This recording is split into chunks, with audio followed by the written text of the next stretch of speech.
Evet, Harley Davidson Müzesi'nden merhaba. Müzenin içine giriş yapacağım. Yan tarafta outlet'i var. Şu arkamda gördüğünüz yerde hediyelik eşyanın satıldığı yermiş. Önce müzeden başlayalım. Şu tarafta garajı da var hatta bir tane. Bayağı büyük bir yer burası. Milwaukee'nin hemen şehrin yanında. Şehir merkezine girmeden hemen sol tarafta bir yerde kalıyor.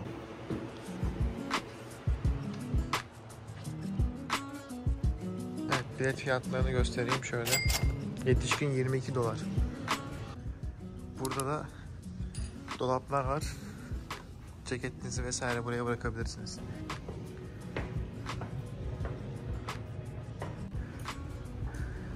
Evet, girişte şöyle bir şey karşılıyor sizi. Meşhur amblemi.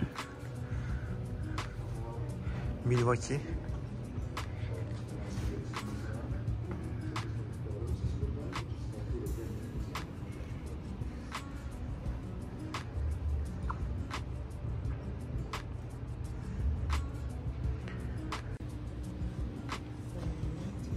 Evet, girişte bizi 1909 yılında yaptığı Model 5D karşılıyor. Atmospheric Valve V Twin'miş. Yani şu ilk motorlardan bir tanesi. İlk motor değil tabii. İlk motor içeride, onu göstereceğim. Şöyle bisikleti çevirmiş işte yavaş yavaş. Motosikleti çevirmiş. Yine zincir sistemi duruyor. Buraya bir motor koymuş. İçten yanmalı.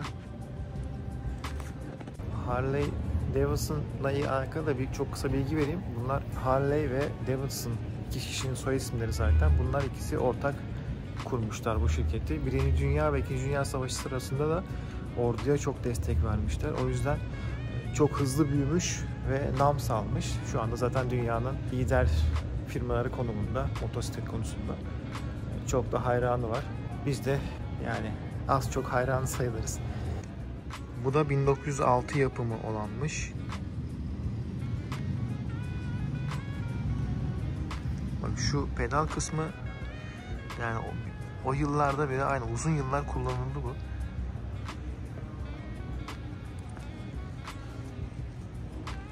Deposu. Şurası depo. Evet, ilk göz bebekleri 1903 yılında yaptıkları Serial Number One.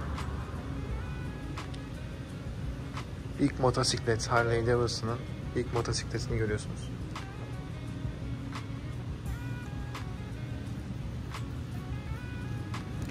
Bunda kayış sistemi var mesela. Daha sonra zincir sistemine geçmişler. Alüminyum gövde kullanılmış motor dış tarafında. Depo yine aynı. Koltuk çok güzel.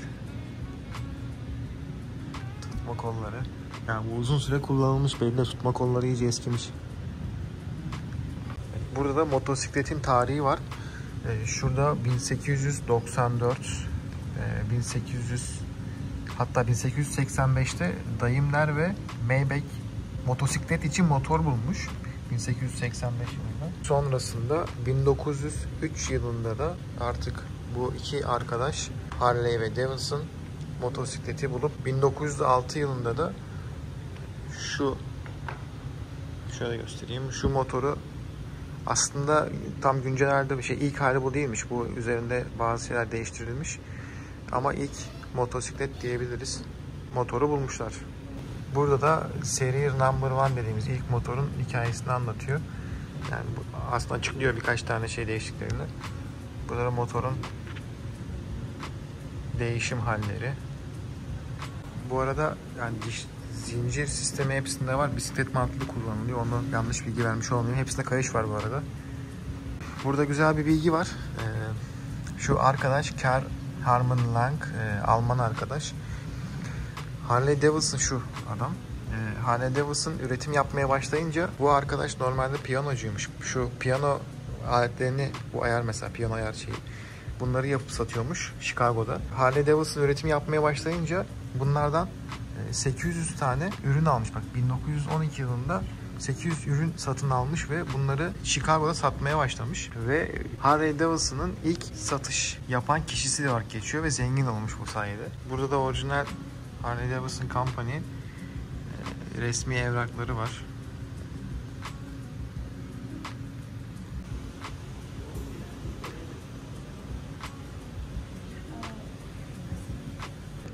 Evet, Wikipedia'da olmayan bilgiler vereyim. Şu 4 arkadaş, 3 kişi. Arthur Davidson, soldan sağa doğru. Walter Davidson, William Harley and William Davidson. Bu 4 arkadaş şu evde yaşamışlar ve bu işe başlamışlar. Burada bunların amcası James McRae, Honey Uncle diyorlar mesela, bal amca gibi. Bunların parası olmadığı için $170 vermiş. Burada da çeki var. Yazıyor şurada, hatta gözüküyor bilmiyorum ama ilk sermayeleri amcaları tarafından verilmiş ve öyle işe başlamışlar. Şu yan tarafta da ilk işe başladıkları küçücük bir yer. Yani 10'a 15 fitlik bir alan. Çok küçük bir alan. Burada üretime başlamışlar. Bu Arthur Davidson, satış genel müdürüymüş.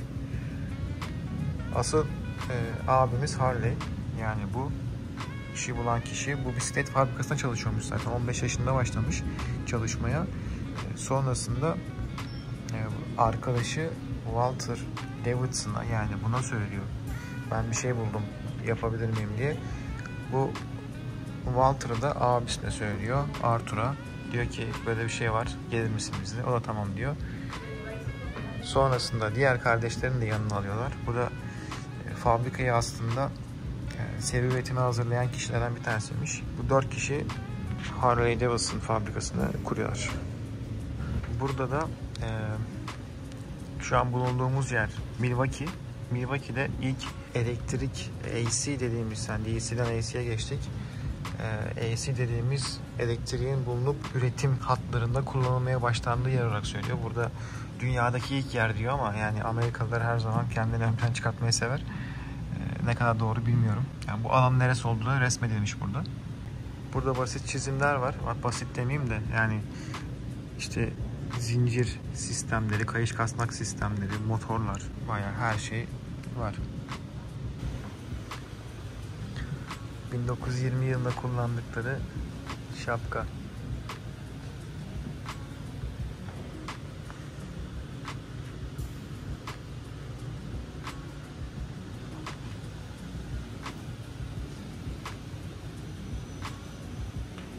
Burada bisikletler var.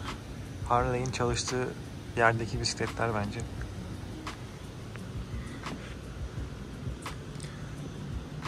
Yani adam o zaman da bunu düşünmüş.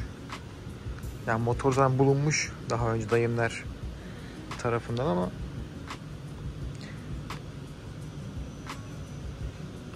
böyle ilk motosikleti yapmış.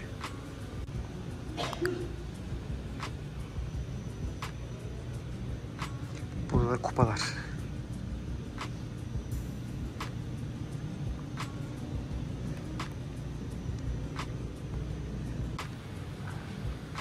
Evet, kurulduktan yaklaşık 10 yıl sonra yılda 1914'te 20.000 tane satmış ve o zaman 1570 tane çalışanı varmış. Ve Amerika'nın birçok eyaletinde, işte New York City, San Francisco, birçok şehrin, Cleveland, her tarafta yer açmış. Böyle büyük bir başarı. Evet, burada da diyor ki 1917'den 23 yılına kadar bisiklet satmışlar. Yani bu bisikletler aslında Harley Davidson bisikletleriymiş. Düzeltme yapayım.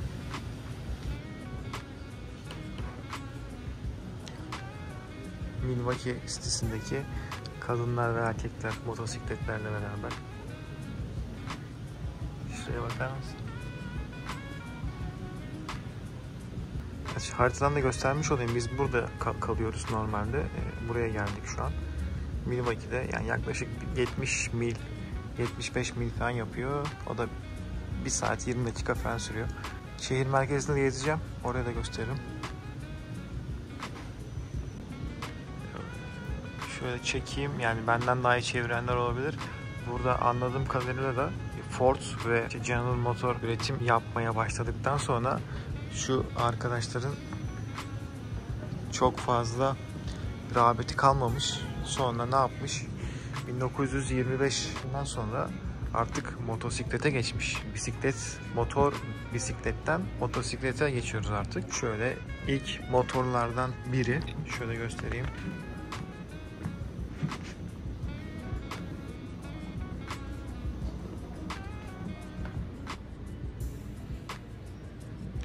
Bak, satış fiyatı da var. 295.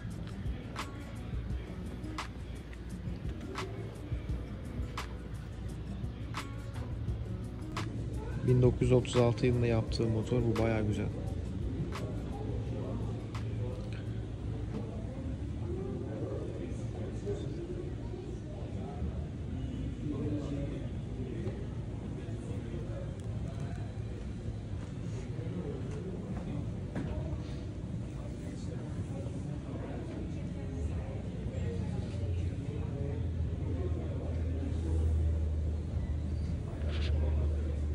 Bunların şekilleri çok güzel ya. Depoluk.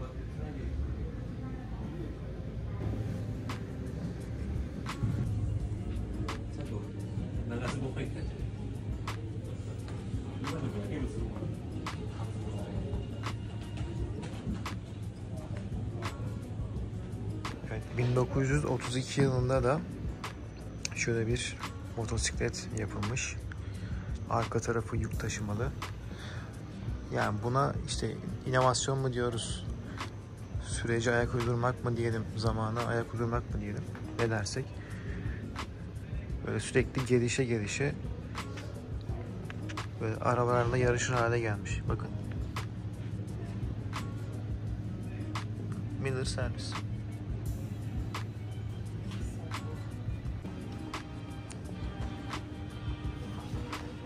Evet, şu arkamdaki yazıda da şu tarz motosikletleri görüyorsunuz. Bunlar şu arkamdaki polislerin kullandığı motosiklet ve şu diğer taraftaki de işte iş için kullanılan, dağıtımdan yapılan motosikletlerden. Bunlar 1930 yıllarında Amerika'daki krizden dolayı insanlar artık motosiklet almaya bırak yemek bulamıyorlarmış. O yüzden bu tarz motosikletleri sadece hükümet, devlet ve iş adamları satın alıyormuş. O yüzden Harley Davidson da onlara yönelik ürünler yapmaya başlamış. O yüzden aslında burada farklı ürünler görüyorsunuz. Dediğim gibi şurada polisler için yapılmış bir motosiklet var. Yani adamlar her türlü şarta ayak uydurmuş ve sürekli ayakta kalmış ve büyüye devam etmiş. Yani çok büyük başarı.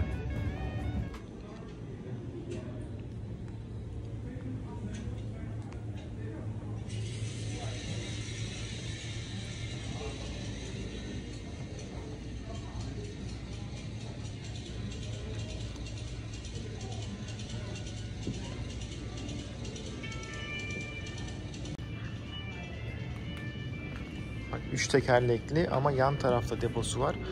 İşte taşıma yapan kişilerin rahatlıkla kullanabilmesi için. Bak, o zaman 425 dolara satıyorlarmış. Ya tarlada bile kullanıyor. Posta kutusu. Çok amaçlı. Harley Davidson Motorcycle Truck yazıyor. Motosiklet kamyonu.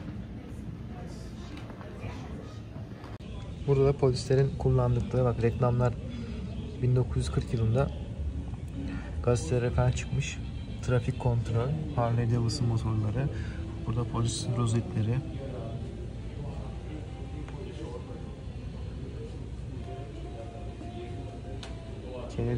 Kennedy'nin yanındaki motor Harley Davidson motoru. Bak, eskortluk yapan motorlar.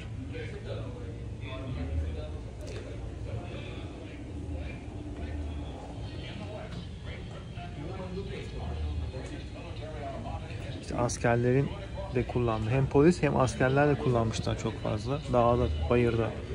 Motor o kadar sağlammış ki askerler askerliği bittikten sonra satın alıyorlarmış bunları.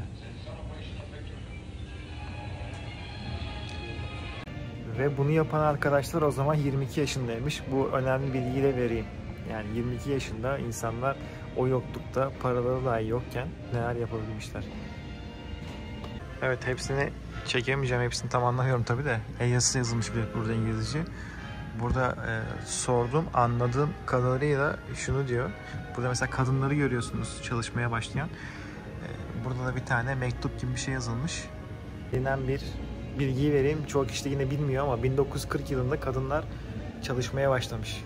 Yani bu şaka değil. Amerika'da kadınlar 1940 yılında çalışmaya başlamış. Burada da onunla alakalı işte yazılar yazıyor. Bu zamana kadar erkekler çalışmıştı.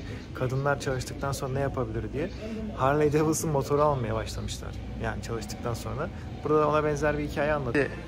Bilgisi var. İşte İkinci Dünya Savaşı'nda da alınan yaklaşık 100.000 asker motosiklet kullanmış. Burada da motosikletin o zamanlar bunlar yedek parçaları. Satışlara bakar mısın? İşte burada mesela şey var. Rulman. İşte plak. Burada elektrik sistemi için 1944 askerlerin kullandığı gözlük. Bu çantası. Çantanın içinde olanlar.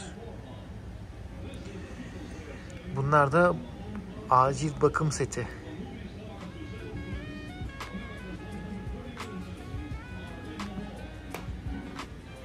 Evet, askerlerin kullandığı motor da bu.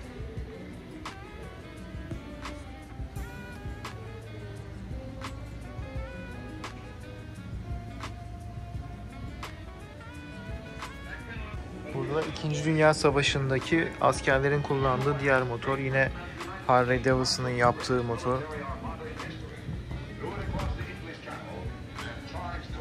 2 kişilik. Arkada önde, bir kişi de buraya oturuyor. 3 kişi toplamda. Silahlar önde. Tekerleklerin yanında.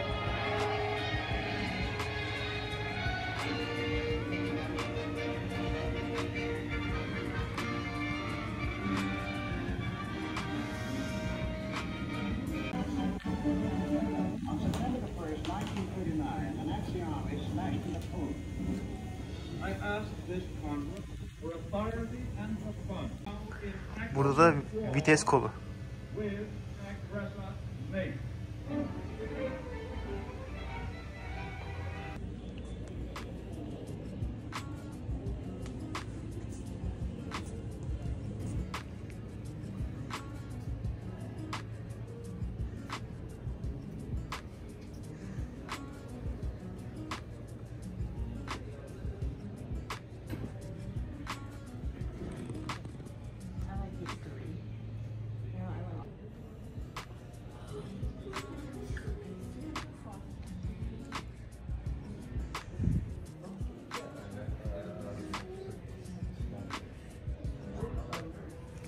Abi karada, suda, denizde, her tarafta kullanıyorlar. Yani müthiş. Hem reklamı yapılmış hem de gerçekten çok sağlam motosikletmiş yani.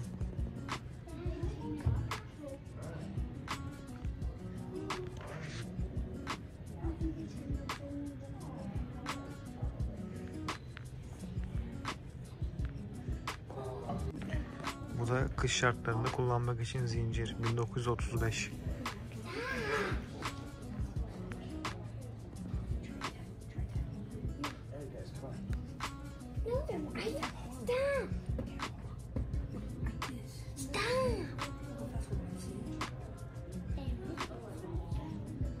Oyun yapmışlar buraya da.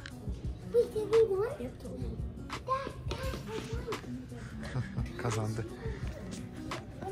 Sıraya gel.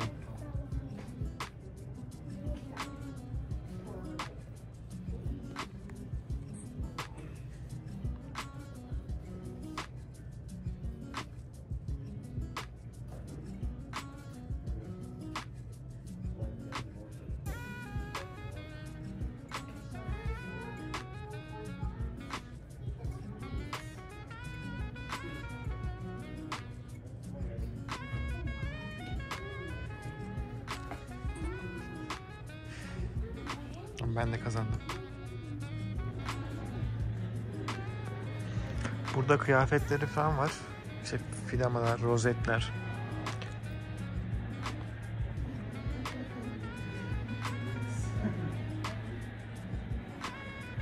Şapkalar. Çok güzel şapkalar. Çok güzel.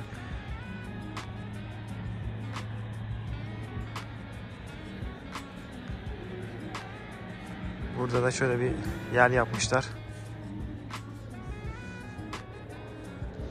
1924, 1926, 1927, 1916, 1920.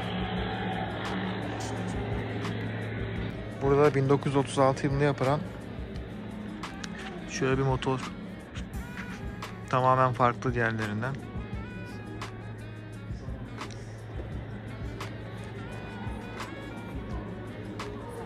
Bunlar yarış motoru olarak yapılmış.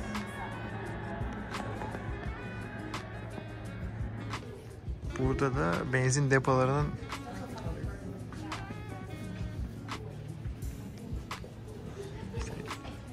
yılları da yazıyor burada.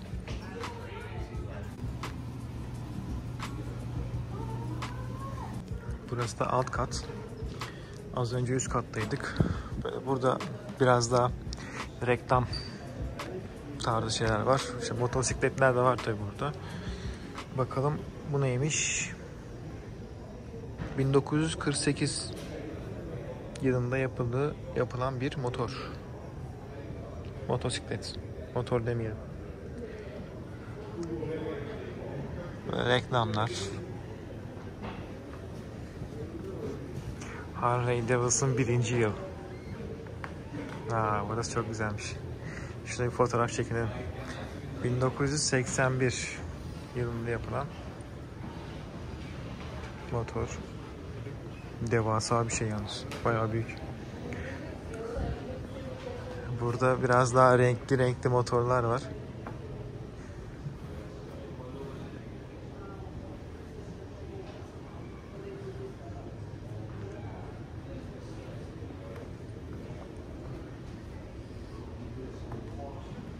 Kaç yapıyor? 60. 60 mil tabi bu. Kilometre değil. Kilometre ve saat değil.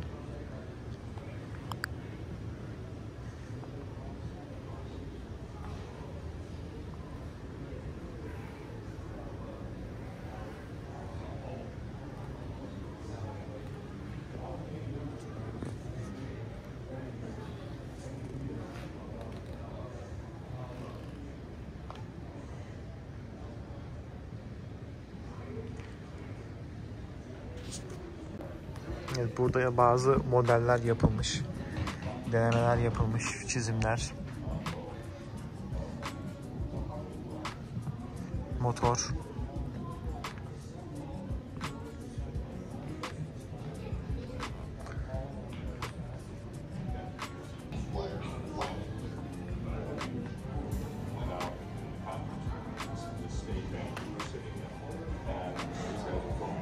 Bak. Bunları Türkiye'de çok görüyordum ya.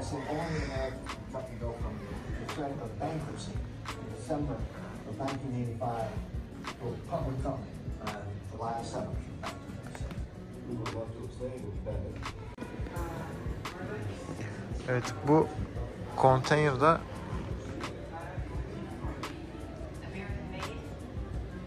Japonya'dan Kanada'ya kadar Kanada'nın kıyısında bulmuşlar. Bunu bu halde gelmişler buraya koymuşlar. 2012 yılında 2011 yılında Japonya'dan çıkmış. 2012'nin Nisan ayında bunu denizin kıyısında bulmuşlar. Burada da bir sürü imza var üzerinde. 6000 tane işçinin imzası var üzerinde.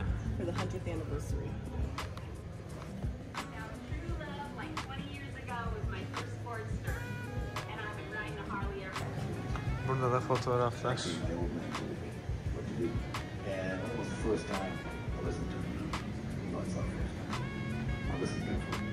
I've been riding since I was 14 for about 47 years, and I've always wanted a Harley, never had owned one, and I hadn't had a bike for about. Burada da yarış motoru.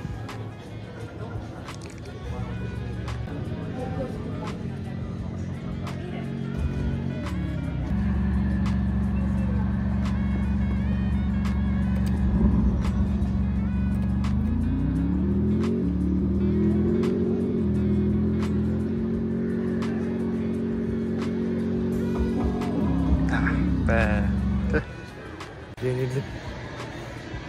Burası da alt kat. Burada da bayağı bir sürü motosiklet var. Yani ben burayı Ford Müzesi'nden çok daha fazla beğendim. Şöyle arkamda da bir sürü motosiklet. Bu tarafta da öyle. Yarış motosikletleri var burada daha çok. Polis aracıymış bu. Artık iyice gelişmiş. 1984.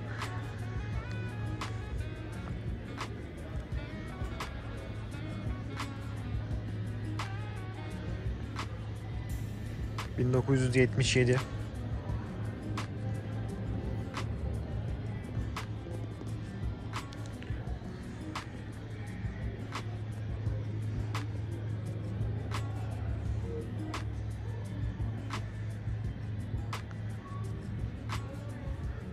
...1980'de yapılan bir motor.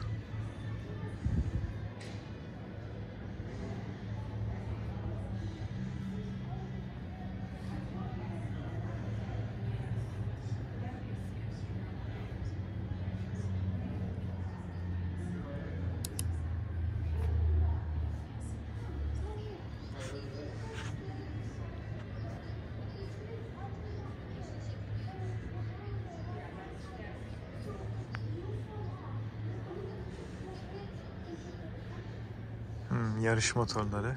Küçük motorlar bunlar. I'm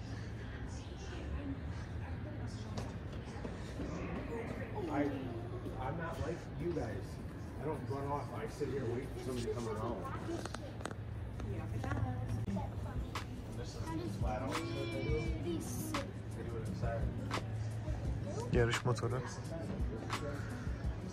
Şuralarda da yarış motoru var galiba. Kevin Bass'ın 1958'de kullandığı. 2004 yakın tarih. 1940 vaa. Oo, çok güzel. Koltuğa bak. Süper.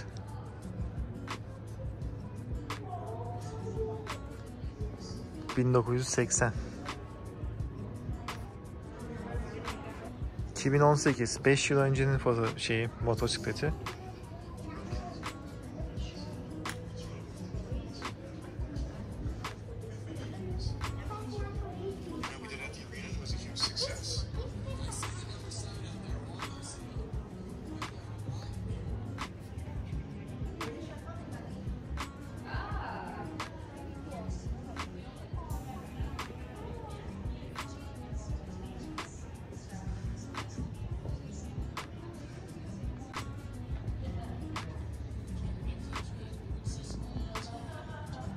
Best part is hearing people talk.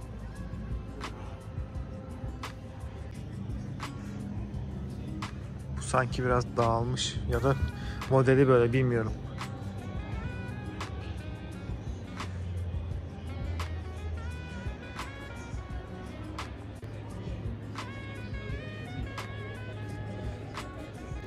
...1988.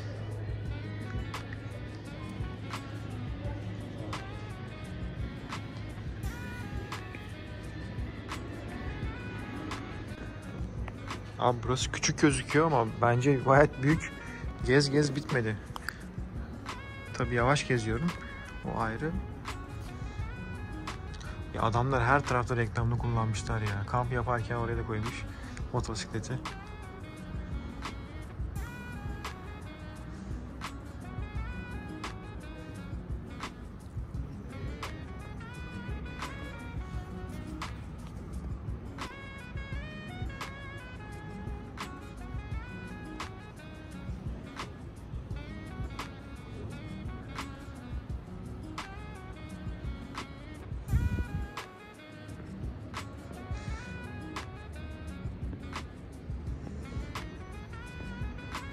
...2006.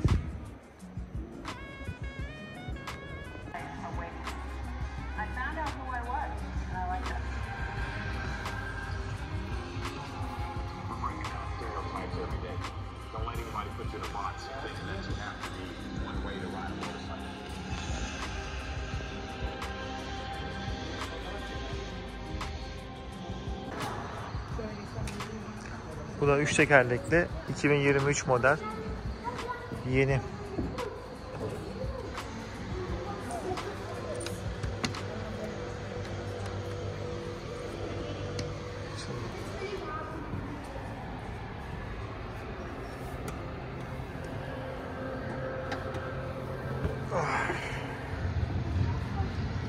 Kaç kilometre yapıyormuş? 120 mil maksimum. Yok, 180.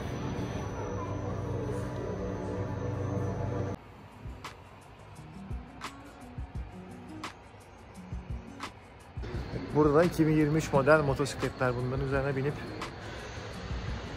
fotoğraf çekebilirsiniz. 2 tekerlekli, bu 3 tekerlekli. Sadece bu var 3 tekerlekli. Şöyle göstereyim. Burada yeni model 2023.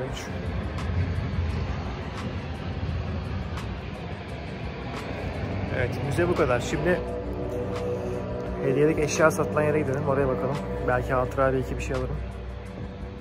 Müze daha bitmedi.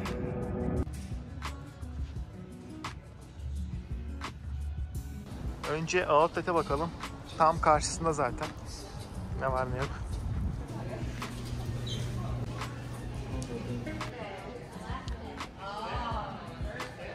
Fiyatlar da gayet iyi, güzel. Buradan sadece bugüne Friday, yani Black Friday muhabbetini. Hay.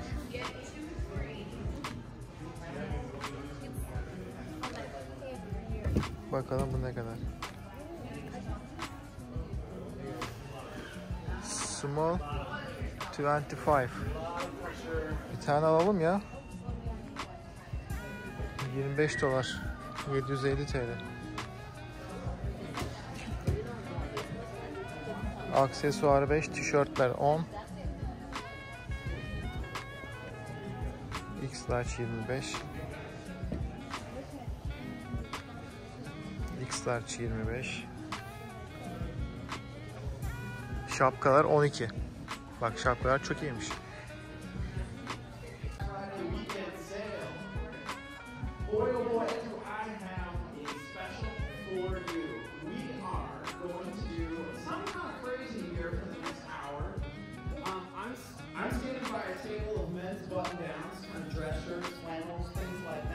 We've got a women's table over on the other side. If you pick out 2 of them from either of these tables, we're going to give you 2 hats for free. So you spend $50 on a couple of these nice woven shirts, button downs, and you get 2 hats to go right along with them. No extra charge. How sweet is that? Some of these shirts, I'll tell you, these button downs are some of the best ones that we sell. You've seen some of these, especially over the anniversary Go for 70. Visit us today. We're so glad that you're here. Thank you so much. If you need help finding the size or anything, let us know. This is a new promotion valid on new sales only from now until 2 p.m. Thank you folks. Evet, burası da asıl hediyelik eşyaların olduğu yer. Mesela şapkayla beraber tişört var. 40 dolar. Tişörtü şu, şapkası bu. Tişört değil hatta, sivit. 40 dolar. Şurada 25 dolara bereler var. Bak bunların kalitesi güzel ama. Burada da tişörtler, sivitler. Bakalım yukarısıyla aynı fiyat mıydı? Burası mesela bu 45, bayağı pahalı. Yukarıda baktığımız ucuzdu. Tişörte bakalım. 45. Kupalar 15. Şat bardakları 7. 8. Adamlar kahve bile yapmışlar ya. 16. Şöyle oduncu gömleği var. Kaç paraymış? Göremedim fiyatını. 35. 8. 15. Ya burası da bayağı büyük yalnız ya. Bak bu bardak da güzelmiş ya. 15. Burada bebekler için bile var yani. Oyuncaklar var. Bakalım şu ne kadar. 24. Bak şu çok güzel. Burada %100 yün yazıyor ve Made in USA, Amerika malı. İlk defa görüyorum.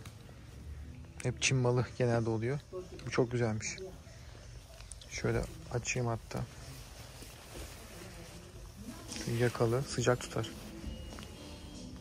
Kaç para?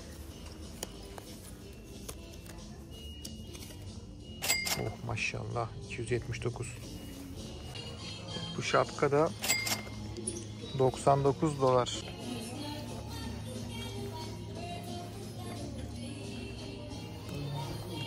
Şapkalar 48.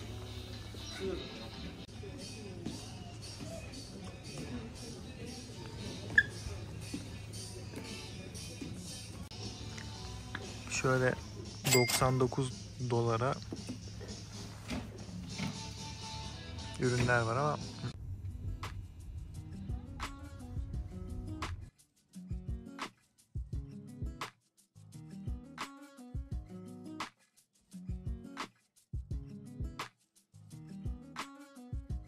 mekandaki fiyatları da çekeyim.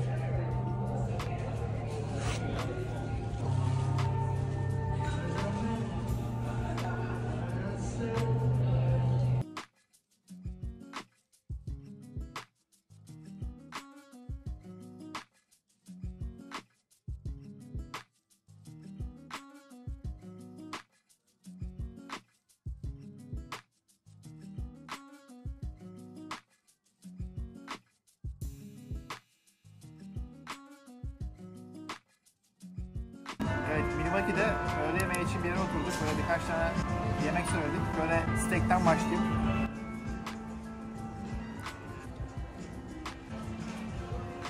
Abi eti iyi yapıyorlar ya. Yani bu zamana kadar hiç kötü et yemedim. Yanında patates. Kesedirya var. Bunu sosa batırıp yememiz gerekiyor. Hemen şöyle gösteriyorum.